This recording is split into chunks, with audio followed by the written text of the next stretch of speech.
Donc, s'il vous plaît, une fois que le solide arrive au point C, il continue son chemin vers le point D où il s'arrête.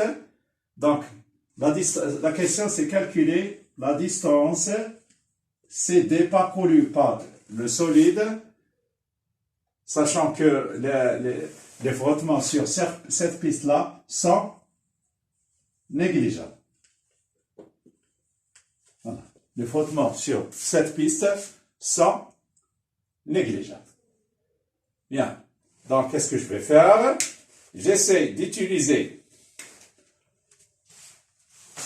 la relation d'après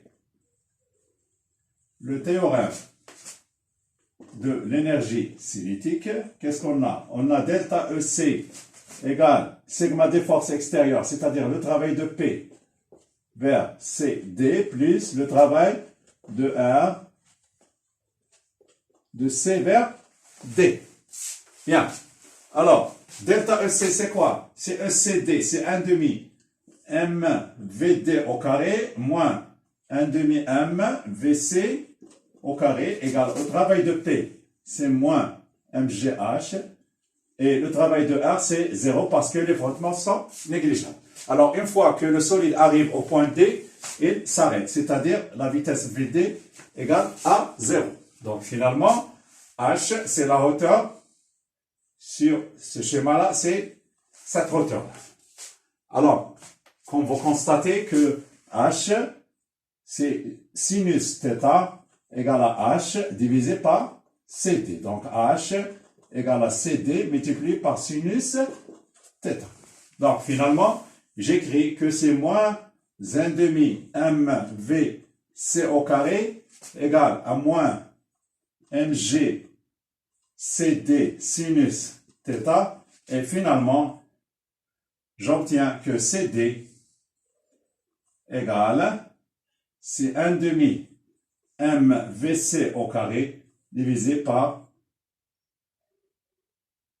MG sinus θ.